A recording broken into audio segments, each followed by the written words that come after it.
जीवन में एक बार प्यार हर इंसान को होता है। शायद आपको भी कभी ना कभी ज़रूर हुआ होगा।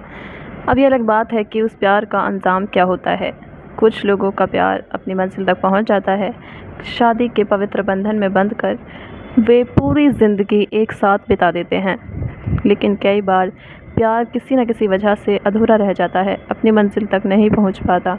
ऐसे पागल प्रेमियों से ये दुनिया भरी पड़ी है, जिन्होंने सच्चे प्यार के लिए बड़े बड़े त्याग दिए हैं, बलिदान दिए हैं। वे इस इंसान के लिए कुछ भी कर गुजरने को तैयार होते हैं जिससे वो सच्चा प्यार करते हैं। उनके लिए पैसा रुपया कुछ भी मायने नहीं रखता, जान देने से भी पीछे नहीं हटते। लेकिन दोस्तों, जब उस प्यार की सच्चाई सामने आती है तो इंसान की आत्मा तक तड़प जाती है। ऐसी ही एक दिल दहला देने वाली कहानी आज मैं आपके लिए लेकर आई हूँ। इसे सुनने के बाद आप भी सोचने पर मजबूर हो जाएंगे कि क्या वाकई प्यार इतना अंधा हो सकता है। नमस्कार दोस्तों, आप देख रहे हैं क्राइम स्टोरी बाय साजिया और आज की इस कहानी में आप चौंक जाने वाले हैं। अगर आपने अभी तक हमारे चैनल को सब्सक्राइब नहीं किया है तो जल्दी से कर लें और बेल आइकन भी प्रेस कर दें ताकि हर नया राज आप तक पहुंचे। वीडियो को लाइक करें, कमेंट में बताएं आप कहां से देख रहे हैं और अंत तक बने रहें हमारे साथ, क्योंकि ये कहानी आपके होश उड़ा देगी। तो चलिए अब आपको ले चलते हैं कहानी की ओर। विनय प्रताप सिंह, उम्र 60 साल, जो एक क्लास 1 ऑफिसर थे। हिमाचल प्रदेश के मंडी के रहने वाले थे, लेकिन उनकी नौकरी उत्तर प्रदेश में थी। बस कुछ ही दिनों में उनकी रिटायरमेंट होने वाली थी। उनका परिवार सिर्फ 2 लोग थे। उनकी पत्नी का देहांत 10 से 15 साल पहले हो चुका था और उनका बेटा, जो अपनी पत्नी के साथ मुंबई में रहता था, मुंबई में वो सेटल हो चुका था। दोनों ही आईटी कंपनी में काम करते थे। विनय जी लखनऊ में रहते थे, जबकि उनका बेटा और बहू मुंबई में रहते थे।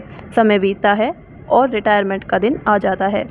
रिटायर होने के बाद विनय प्रताप सिंह अपने गांव मंडी, हिमाचल प्रदेश वापस चले जाते हैं। कुछ दिनों बाद बेटा और बहू उनसे मिलने आते हैं और उनसे बोलते हैं कि आप हमारे साथ मुंबई चलो।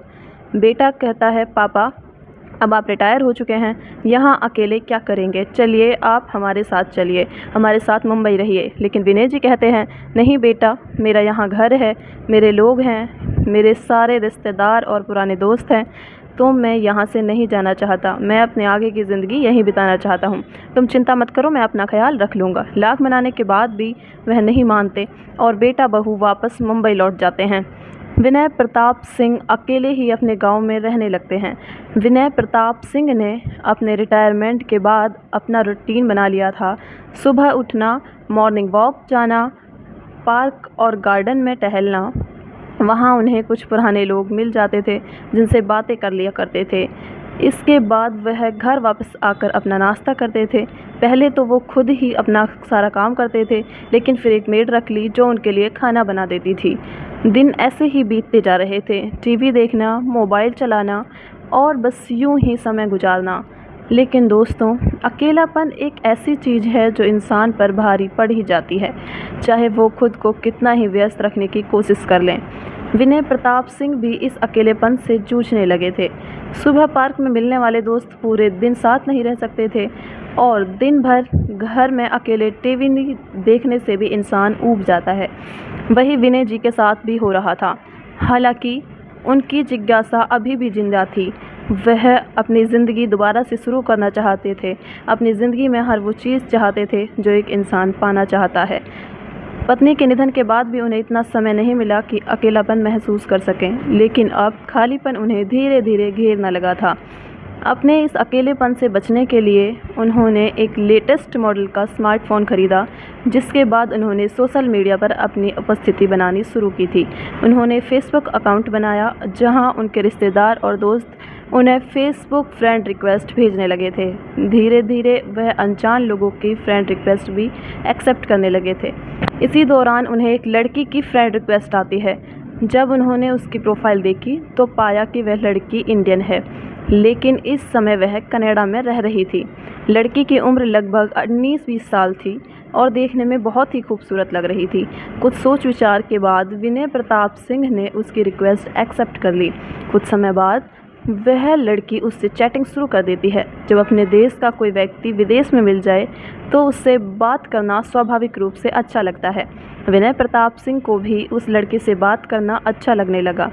लड़की ने अपना नाम सोनिया बताया और कहा कि वह भी हिमाचल प्रदेश के कांगड़ा की रहने वाली है, लेकिन इस समय कनाडा में अपने अंकल के साथ रह रही है।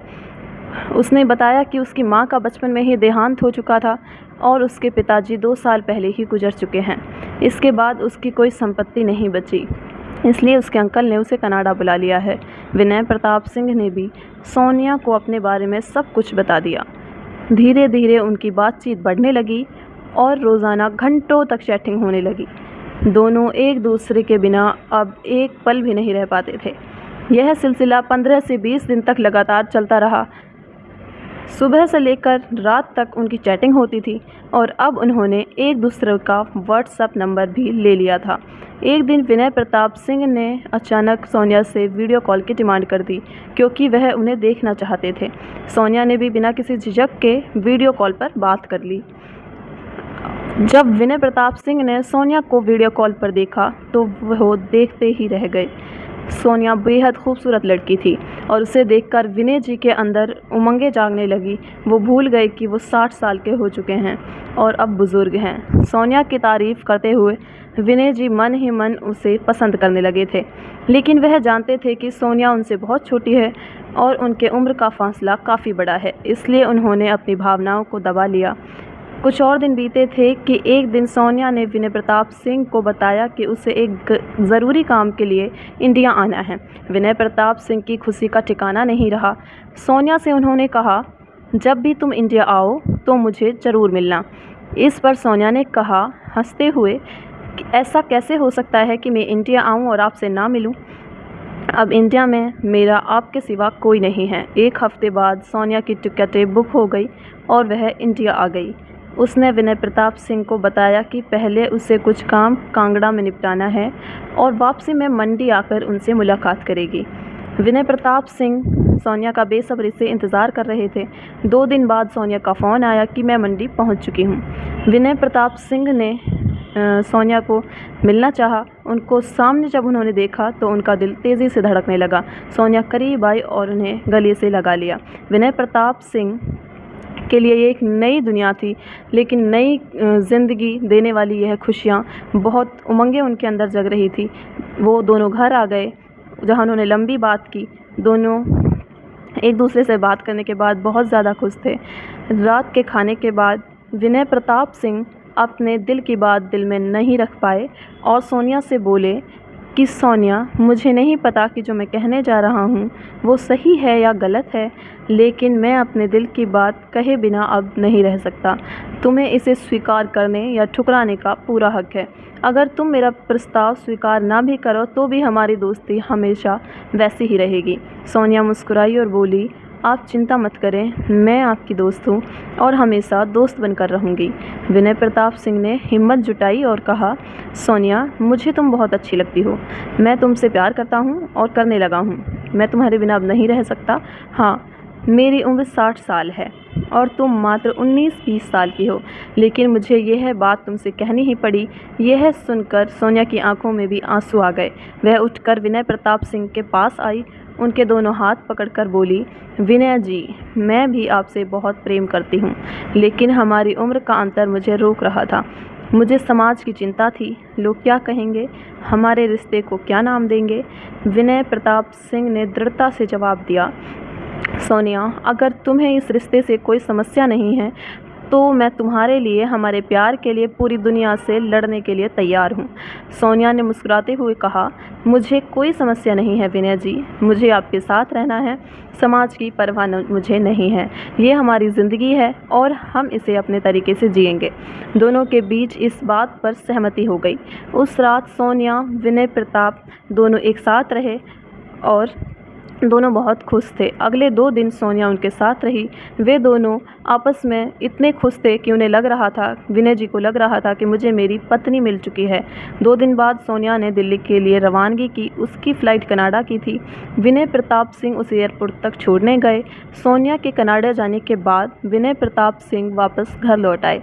15 से 20 दिन तक विनय प्रताप सिंह और सोनिया की फ़ोन पर बातचीत होती रही। फिर अचानक से सोनिया के मैसेज, कॉल्स सब बंद हो गए।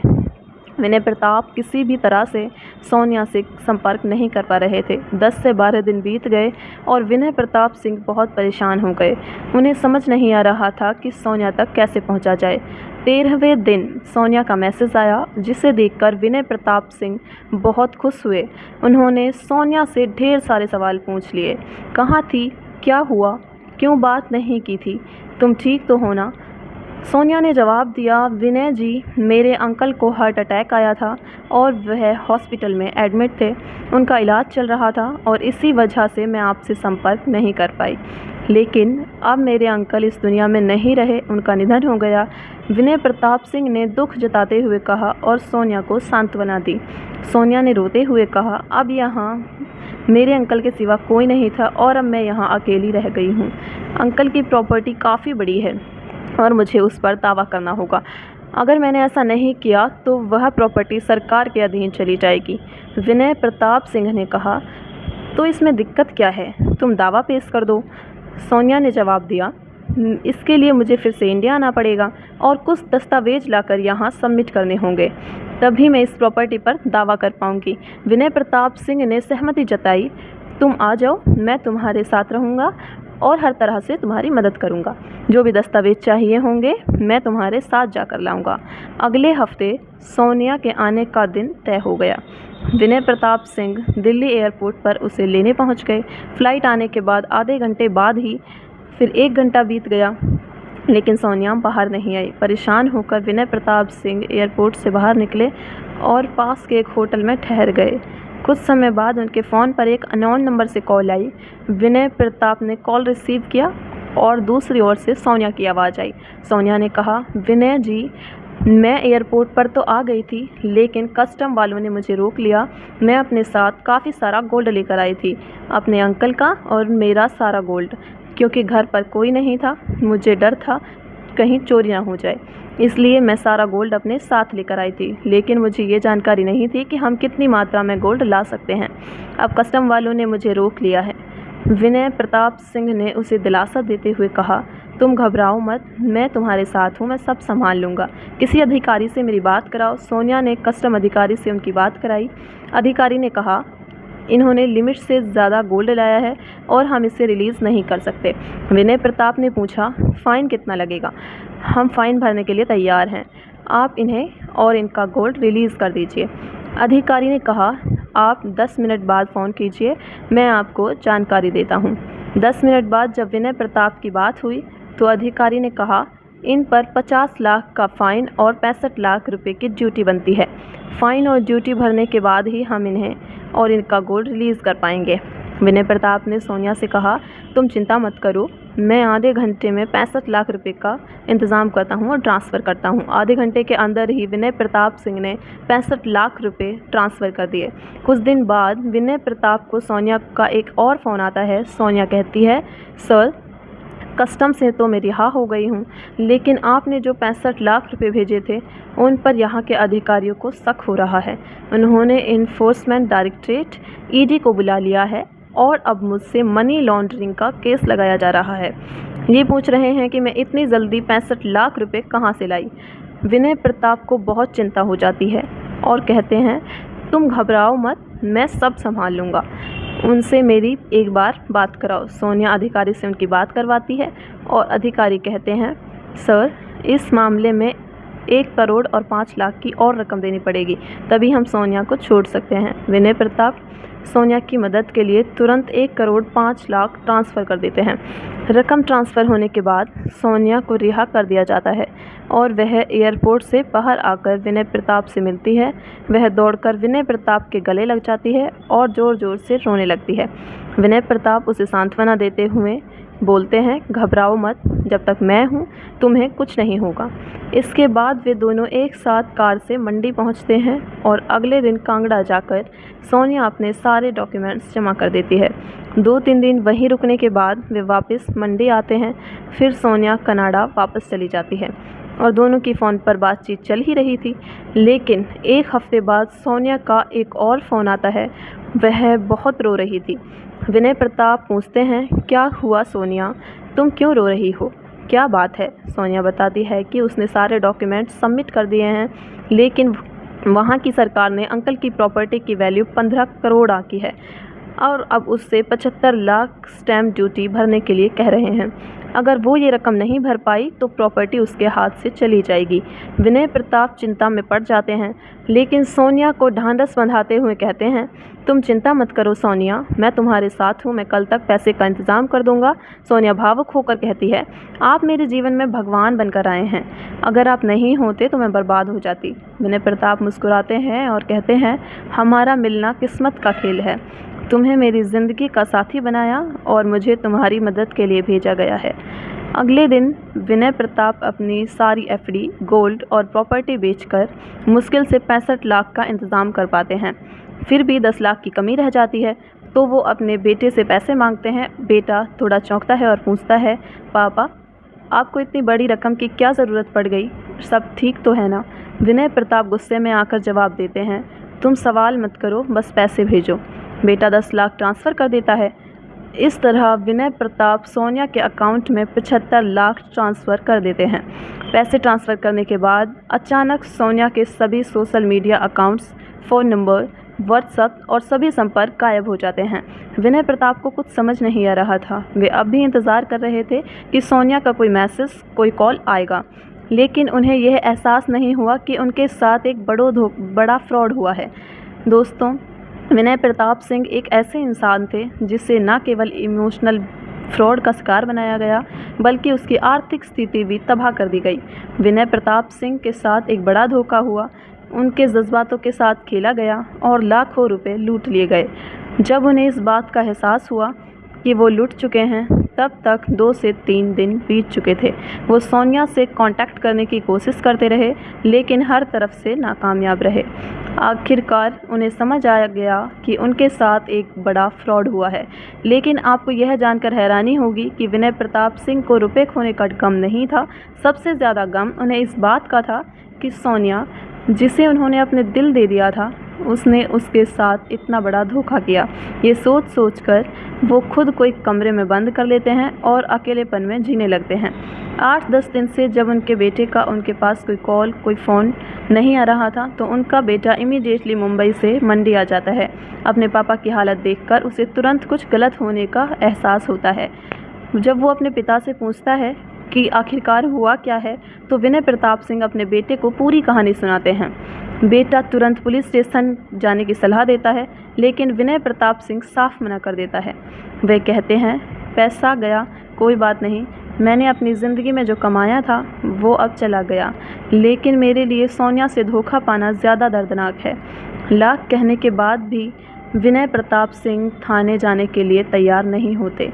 अंत में उनका बेटा खुद जाकर सूचना पुलिस को देता है और शिकायत दर्ज करवाता है। पुलिस एसएचओ मामले की गंभीरता को समझते हैं और खुद विनय प्रताप सिंह से मिलने उनके घर पहुंचते हैं। काफ़ी देर तक दरवाज़ा खटखटाने के बावजूद जब दरवाज़ा नहीं खुलता तो पुलिस को दरवाज़ा तोड़ना पड़ता है। जब वो अंदर जाते हैं तो देखते हैं कि विनय प्रताप सिंह ने फांसी लगा ली है।